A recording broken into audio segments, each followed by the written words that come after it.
Salut à tous, c'est Gabriel pour Android, j'espère que vous allez bien. C'est un plaisir de vous retrouver pour cette nouvelle vidéo où on va tester ensemble le Xiaomi Mi 5 qui est le nouveau téléphone haut de gamme de la marque chinoise. Comme toujours avec Xiaomi, on a un rapport qualité-prix hyper intéressant. Ici, des specs haut de gamme avec un prix très compétitif. Malheureusement, il faudra passer par l'import pour l'obtenir. Alors est-ce que ça vaut le coup de le faire? Et surtout, qu'est-ce qu'il vaut face aux cadors du marché comme le Galaxy S7? On voit ça tout de suite ensemble. C'est parti! Et on commence tout de suite avec le design de ce Xiaomi Mi 5 qui est vraiment extrêmement réussi. On est sur un format de 5,15 pouces avec des bordures qui sont plutôt fines. Donc là, vous ne les voyez pas, c'est toute l'astuce du fond d'écran qui est noir. Mais vous le verrez tout à l'heure quand je changerai le fond d'écran, on a bien des bordures qui restent tout de même assez fines. Ce qui étonne la première fois qu'on tient ce Xiaomi Mi 5 en main, c'est son poids. Il est vraiment très léger. Il est composé de verre et d'aluminium, mais il fait seulement 129 grammes. À titre de comparaison, le Galaxy S7, qui a un format similaire de 5 pouces et qui est également en verre, fait lui 152 grammes. Pour la première fois sur un téléphone Xiaomi, nous avons un bouton central physique, donc ça c'est vraiment une nouveauté pour la marque chinoise. Le bouton il est assez fin, il abrite le lecteur d'empreintes, il marche vraiment très bien et de chaque côté on retrouve toujours deux touches tactiles, donc la touche retour et la touche multitâche qui sont simplement présentées sous forme de petits points. Sur la partie supérieure de l'écran, on a la caméra frontale qui fait 4 mégapixels avec une ouverture f2.0, les différents capteurs de luminosité et de proximité, la LED de notification et bien sûr le logo Xiaomi. Lorsqu'on retourne ce téléphone, on constate donc un dos en verre. Ici, j'ai la version blanche, il faut savoir qu'il sera disponible dans d'autres coloris. Alors, c'est assez similaire à ce qu'on a déjà vu par exemple sur le Xiaomi Mi Note. Donc, on a un design complètement lisse en verre. Cette version blanche ne marque pas trop les traces de doigts, mais sur des versions plus foncées, ça se verra un peu plus. Sur la partie du bas, simplement le logo Xiaomi.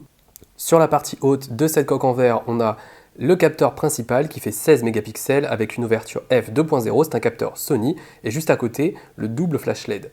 Si on s'attarde un petit peu sur le design, on constate que la coque arrière est légèrement incurvée pour venir épouser le cadre en aluminium. La partie supérieure est composée de la prise casque 3,5 mm.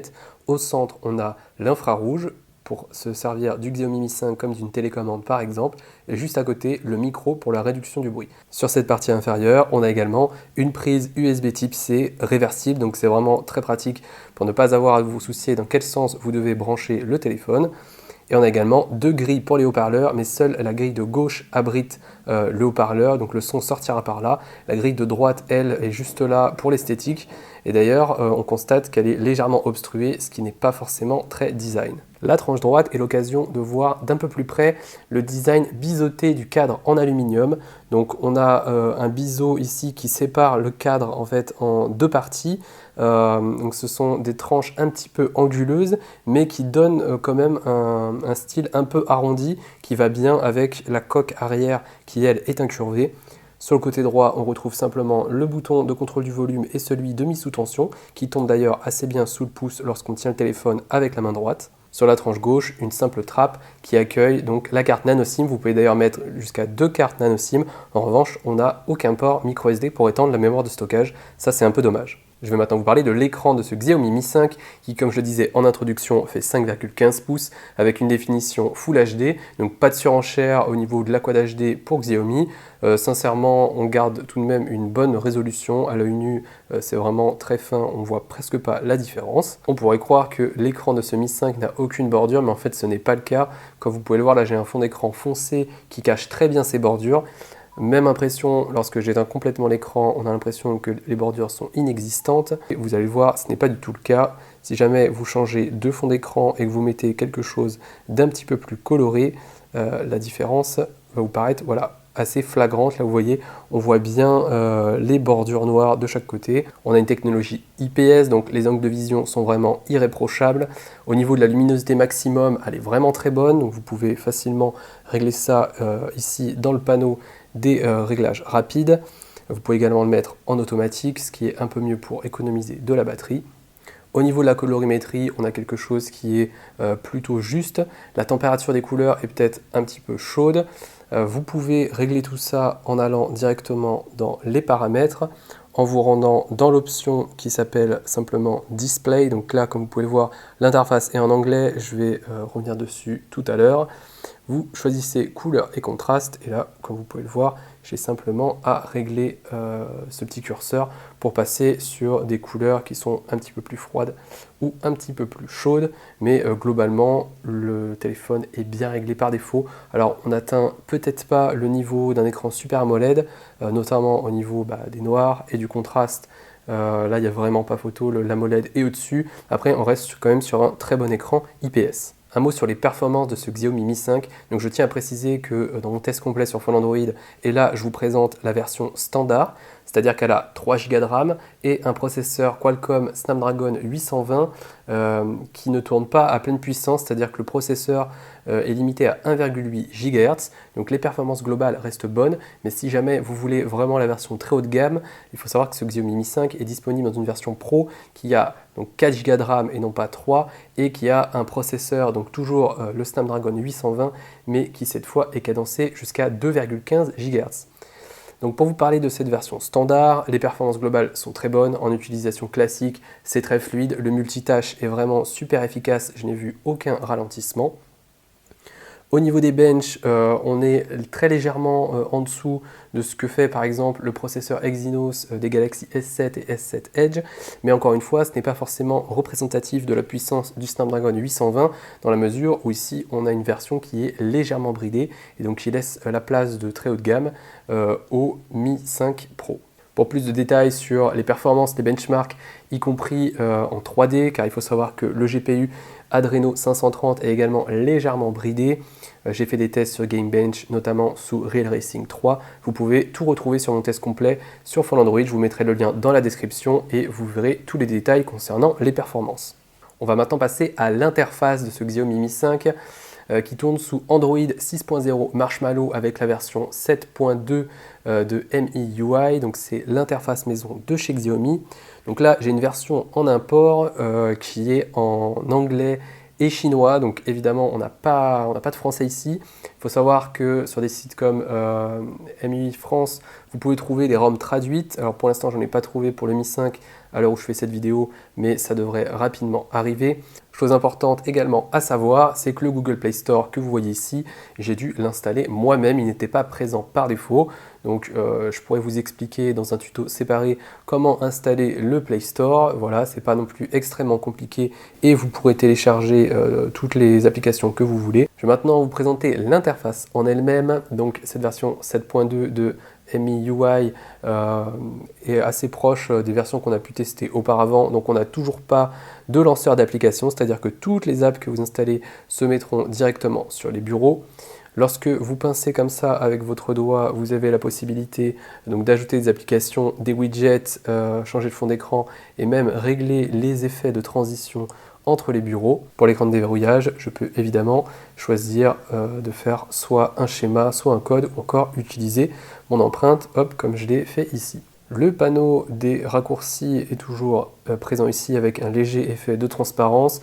Les notifs s'affichent là. Vous faites un mouvement sur la droite pour afficher les raccourcis vers des paramètres.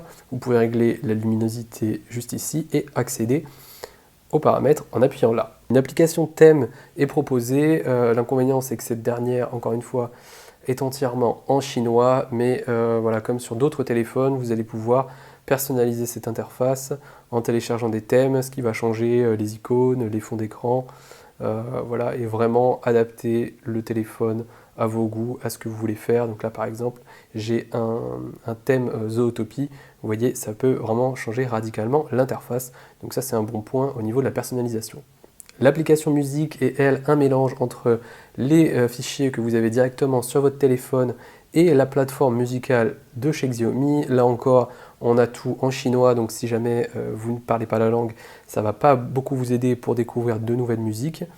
Le Mi 5 embarque quelques applications plus ou moins utiles. Si jamais vous vous passerez assez facilement d'un compte Xiaomi ou encore de l'application Mail par défaut, il y a également la calculatrice, l'enregistreur audio, l'horloge ou encore l'explorateur de fichiers qui peut se montrer assez pratique. L'application sécurité est toujours présente, donc c'est en fait un hub qui regroupe plusieurs fonctions clés dédiées à votre Mi 5. Donc ça c'est quelque chose qu'on a déjà retrouvé sur les autres téléphones Xiaomi avec l'usage de votre data, le bloqueur d'appels et de contacts, le nettoyeur, la gestion de la batterie, le scan antivirus ou encore la gestion des permissions. La gestion des permissions est vraiment bien pensée. On a ici un onglet pour les applications qui démarrent automatiquement. Donc là, vous avez juste à appuyer comme ça sur le curseur pour autoriser ou pas les applications à se lancer en même temps que le téléphone. Et on a également donc les permissions qu'on peut gérer à la fois par application. Donc là, par exemple, AndroBench me demande 2 permissions. Donc c'est à vous ensuite de choisir si jamais vous voulez être notifié lorsqu'il accède, dans mon exemple ici, au MMS, accepter tout le temps ou alors refuser tout le temps. Et si jamais vous ne voulez pas faire le tri par application mais directement par permission, vous pouvez également voir par exemple qui accède à vos appels ou à vos contacts d'un seul coup d'œil. Dans les paramètres, on retrouve encore full de fonctionnalités. L'interface MIUI est vraiment très riche et vous pouvez ajouter énormément d'empreintes sur le bouton Home. Donc ça peut s'avérer vraiment très pratique. Simplement, lorsque vous avez le téléphone en main, vous l'utilisez avec le pouce. Si jamais il est sur la table, vous l'utiliserez peut-être un petit peu plus avec l'index. Là, vous voyez, j'utilise le bouton multitâche pour revenir directement aux paramètres. Vous pouvez fermer les applications en faisant ça et appuyer sur la croix pour toutes les fermer d'un coup. Vous avez d'ailleurs un petit aperçu de la mémoire RAM restante. On retourne donc sur la gestion du lecteur d'empreintes. Donc vous pouvez ajouter jusqu'à maximum 5 doigts. Pour le paramétrer, c'est assez simple. Vous avez simplement à poser plusieurs fois votre doigt sur le bouton d'accueil. Ça marche très bien, c'est extrêmement rapide. Vous pouvez bien sûr renommer ce doigt. Et une des particularités vraiment intéressantes de ce bouton, donc, qui je rappelle est vraiment une nouveauté pour Xiaomi. Donc lorsque vous appuyez pour le réveiller, c'est quasiment instantané, la lecture de l'empreinte, c'est vraiment tout en transparence, on ne voit pas la différence. Et ce qui est intéressant, c'est que vous pouvez toujours l'utiliser comme bouton d'accueil, mais sans avoir l'obligation de l'enfoncer, comme ça peut être le cas par exemple sur les téléphones Samsung. Là, vous avez simplement à le toucher, à l'effleurer, et ça reviendra à l'accueil. Donc c'est un bouton physique qu'on peut enfoncer, mais c'est également un bouton tactile qu'on peut simplement effleurer pour l'utiliser sur certaines fonctions. Puisque je parle de ce bouton, dans les options, on a également les paramètres des différents boutons, donc que ce soit le bouton d'accueil ou le bouton retour, avec la possibilité d'ajouter des fonctions supplémentaires lorsque vous faites un appui long. Donc voilà, ça peut être fermer l'application en cours ou encore montrer le menu, tout ça c'est à vous. Vous voyez, vous avez le choix de le paramétrer et ça peut s'avérer extrêmement pratique. Donc les 3 boutons qui normalement ont 3 fonctions peuvent en fait vous servir à 6 fonctions différentes si jamais vous paramétrez l'appui long. Un mot sur la partie réseau du Xiaomi Mi 5, donc je sais que vous êtes nombreux à vous poser la question. Ce qu'il faut savoir, c'est que oui, vous allez pouvoir mettre votre carte nano SIM de n'importe quel opérateur dans le téléphone et vous capterez la 4G normalement. Je dis normalement car la bande de fréquence 800 MHz, donc la B20, n'est pas comprise. C'est-à-dire que vous allez pouvoir rencontrer des difficultés, notamment chez les opérateurs principaux, à capter la 4G. Il faut savoir que la bande 800 MHz a pour particularité en fait d'avoir un champ assez étendu et de pénétrer dans les bâtiments. C'est d'ailleurs pour ça qu'elle est pas mal utilisée, notamment chez Orange SFR et un petit peu chez Bouygues Telecom. Elle n'est pas utilisée vraiment pour l'instant chez Free, donc si jamais vous êtes chez Free, le problème ne se posera pas. En revanche, voilà, c'est bon à savoir. Vous pouvez bien utiliser la 4G avec ce Xiaomi Mi 5, mais vous ne capterez peut-être pas partout comme il faut. On passe maintenant à la partie photo du Mi 5 et on va tout de suite commencer avec l'application.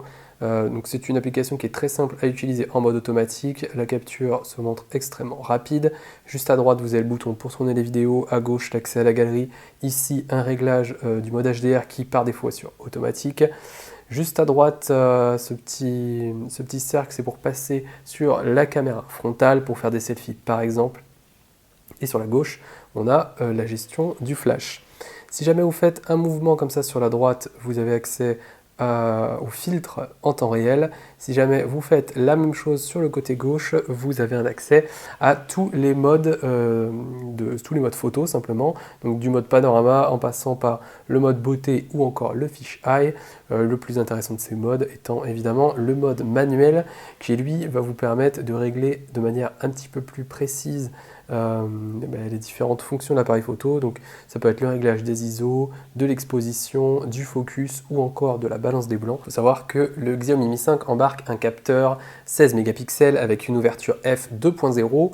Il a également la particularité d'avoir un stabilisateur optique 4 axes, ce qui s'avère particulièrement pratique lorsque vous prenez des vidéos. Le mouvement est vraiment très fluide, c'est vraiment très stable, donc ça c'est un gros point fort pour le capteur du Mi 5.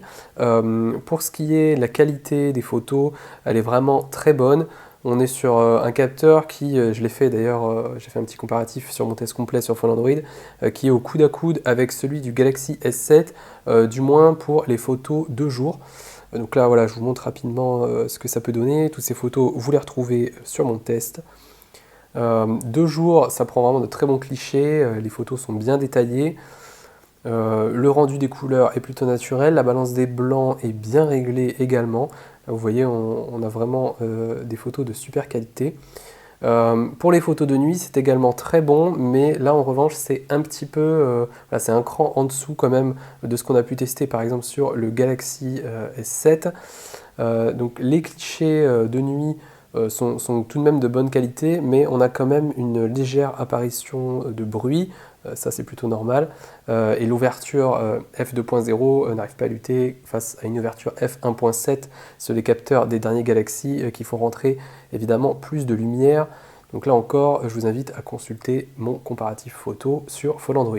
On termine avec l'autonomie de ce Xiaomi Mi 5. Il faut savoir qu'il embarque une batterie de 3000 mAh, alliée donc à son écran Full HD et à son optimisation logicielle. On obtient une autonomie d'environ 1 jour et demi dans un usage mixte, donc du Wi-Fi, de la 4G. On a joué environ 30 minutes sur Rail Racing 3. On a regardé quelques vidéos YouTube, on a fait pas mal de réseaux sociaux et de web, et donc la batterie a rendu l'âme au bout d'une journée et demie. À titre de comparaison, le Galaxy S7 fait un tout petit peu mieux, avec un écran Quad HD et également une batterie de 3000 mAh, mais ça se joue vraiment à quelques heures. Retenez simplement que si vous l'utilisez de manière intensive, ça sera une journée sans problème, la journée complète. Si jamais vous êtes vraiment très prudent, on va dire que vous l'utilisez peu et que vous utilisez les modes d'économie d'énergie, vous tiendrez sans aucun problème les 2 jours. Les modes d'économie d'énergie justement sont assez bien pensés avec différents profils qui sont disponibles. Donc vous avez le profil par défaut, mais vous avez également un mode marathon qui va couper les connexions de données pour prolonger l'autonomie. Vous avez également un mode veille. Et vous pouvez aussi paramétrer votre propre profil. Et ça, c'est vraiment appréciable. Vous allez pouvoir régler dans les moindres détails, voilà, l'accès au réseau, si jamais vous voulez l'allumer ou pas lorsqu'il est donc dans votre mode personnalisé. Même chose pour le Bluetooth, le GPS, la vibration des touches, le nettoyage de la mémoire, est-ce qu'il doit se faire toutes les minutes, toutes les 5 minutes, toutes les 10 minutes ou jamais. Donc là, vous voyez, vous pouvez vraiment faire votre profil sur mesure et lorsque vous l'activez, comme ça, vous avez exactement ce que vous voulez. Et voilà, le test du Xiaomi Mi 5 est terminé. J'espère qu'il vous a plu. N'hésitez pas à liker la vidéo, à la partager, également à la commenter. N'hésitez pas non plus à vous abonner à la chaîne YouTube de Phone Android et aux notifications si jamais vous ne voulez pas rater les prochaines vidéos. Je vous rappelle que vous pouvez retrouver mon test complet en texte et en images directement sur Phone Android. Je vous ai mis le lien dans la vidéo. Merci à tous d'avoir regardé celle-ci et on se retrouve très vite sur Phone Android. Salut à tous!